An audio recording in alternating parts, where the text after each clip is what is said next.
मुफ्त इलाज मिल चुका है। मैं आज इस कार्यक्रम के माध्यम से आयुष्मान भारत योजना के माध्यम से गरीबों की सेवा करने वाले सभी डॉक्टरों, मेडिकल स्टाफ की भी विशेष प्रशंसा करता हूं। साथियों, आज की हमारी इस चर्चा के दौरान अनेक ऐसी बातें सामने आई हैं जिनसे आगे की रणनीति के लिए रास्ता और अधिक स्पष्ट होता है। अब जैसे देखिए, देश में हमारे 700 से अधिक जिले हैं, लेकिन जो आंकड़े बहुत बड़े बड़े हैं और चिंता कराते हैं देश को, वो सिर्फ 60 जिले हैं। 700 से अधिक जिलों में से सिर्फ 60 जिले, और वो भी 7 राज्यों में। अगर हम इन 60 जिलों पर बल दें, क्या मैं आप सभी आदरणीय मुख्यमंत्री जी से एक सुझाव दे सकता हूं क्या? मान लीजिए आप एक 7 दिन का कार्यक्रम बनाएं और डेली 1 घंटा दें, और वर्चुअली उस डिस्ट्रिक्ट के जो ब्लॉक है, हर दिन एक डिस्ट्रिक्ट में से एक या ब्लॉक कहें, तहसील कहें या तालुका कहें, जो भी आपके राज्य में नाम हो, हर दिन एक जिले के 1 या 2 तहसील और आपके यहां जितने भी हैं उन सब से सीधी पूछताछ करें, तहसील के लोगों से सीधी बात करें, सीधा मार्गदर्शन करें, और ये 7 दिन तक लगातार चला करके सभी ब्लॉक लेवल तक अगर सीधी मुख्यमंत्री वर्चुअल कॉन्फ्रेंस करे तो जरूर नीचे बात पहुंचाने में, एक सीरियसनेस लाने में, सिंसियरिटी लाने में बहुत मदद हो सकती है। ये सही है कि भारत में संक्रमण के मामले में लगातार वृद्धि हो रही है और इसलिए कुछ ऐसे प्रयोगों की जरूरत है। लेकिन आज हम हर रोज, ये भी सही है कि 10 लाख से ज्यादा टेस्ट भी कर रहे हैं और ठीक होने वालों की संख्या भी तेजी से बढ़ रहा है। अनेक राज्यों में और राज्यों के भीतर स्थानीय स्तर पर भी कई नए नए प्रयोग हुए हैं, बेस्ट प्रैक्टिसेस देखने को मिल रही है।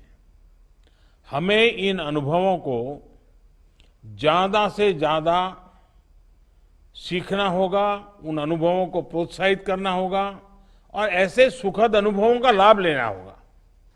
साथियों, बीते महीनों में कोरोना के इलाज से जुड़ी जिन सुविधाओं का विकास हम सभी ने मिलकर के किया है, वो हमें कोरोना से मुकाबले में बहुत मदद कर रही है।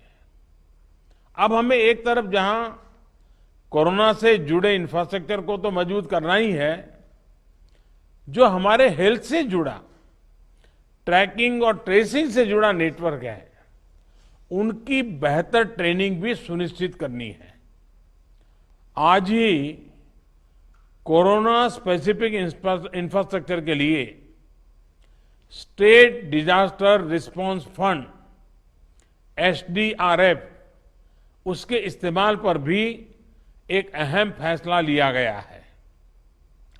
कई राज्यों ने इस बारे में आग्रह किया था। अब यह तय किया गया है कि SDRF के इस्तेमाल की लिमिट को 35% से बढ़ा करके 50% कर दिया जाए।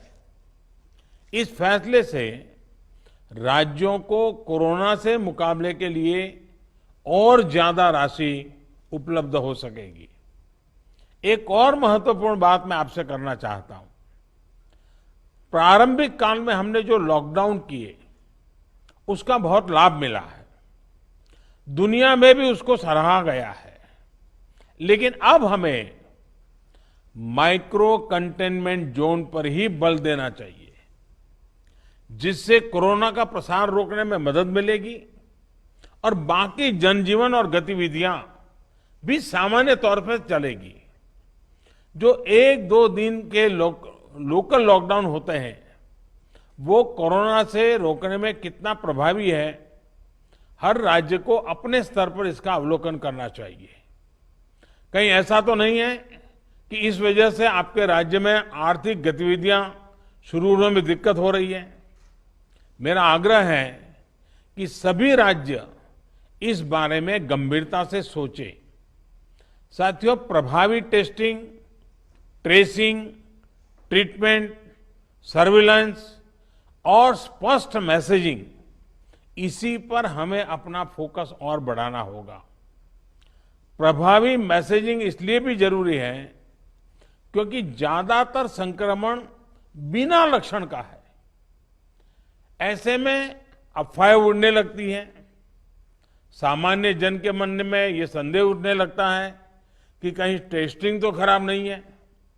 यही नहीं, कई बार कुछ लोग संक्रमण की गंभीरता को कम आंकने की गलती भी करते लगते हैं। जैसे हमारे कैप्टन साहब ने कहा, तमाम अध्ययन बताते हैं कि संक्रमण को रोकने में मास्क की भूमिका बहुत अधिक है। मास्क की आदत डालना बहुत मुश्किल जरूर है, लेकिन इसको रोजमर्रा के जीवन की एक अनिवार्यता, उसको बनाए बिना हम सार्थक परिणाम नहीं मिल पाएंगे। और जैसे उद्धव जी ने बड़ा सिंपल चश्मे का उदाहरण दिया, यही तरीके से सोचना पड़ेगा। साथियों, बीते अनुभवों से तीसरी बात ये निकल कर आई है कि एक राज्य से दूसरे राज्य के बीच सेवाओं और सामान की आवाजाही में उस रुकावट से सामान्य नागरिक को अनावश्यक परेशान होती है। इसमें जनजीवन भी प्रभावित होता है और आजीविका पर भी असर पड़ता है। मुझे बताया गया है कि ऑक्सीजन की कोई कमी नहीं है, लेकिन राज्यों के बीच तालमेल बना रहना ज्यादा जरूरी है ताकि जीवन रक्षक ऑक्सीजन के आवागमन में कोई रुकावट ना आए। लगातार मॉनिटरिंग से सप्लाई चेन को बनाए रखने में मदद मिलेगी। ऐसे विषयों पर हमें अफवाहों से भी सतर्क रहना चाहिए। कभी कभी इसका फायदा ब्लैक मार्केट वाले भी उठाते रहते हैं। साथियों, भारत ने मुश्किल समय में भी पूरे विश्व में जीवन रक्षक दवाओं की आपूर्ति सुनिश्चित की है।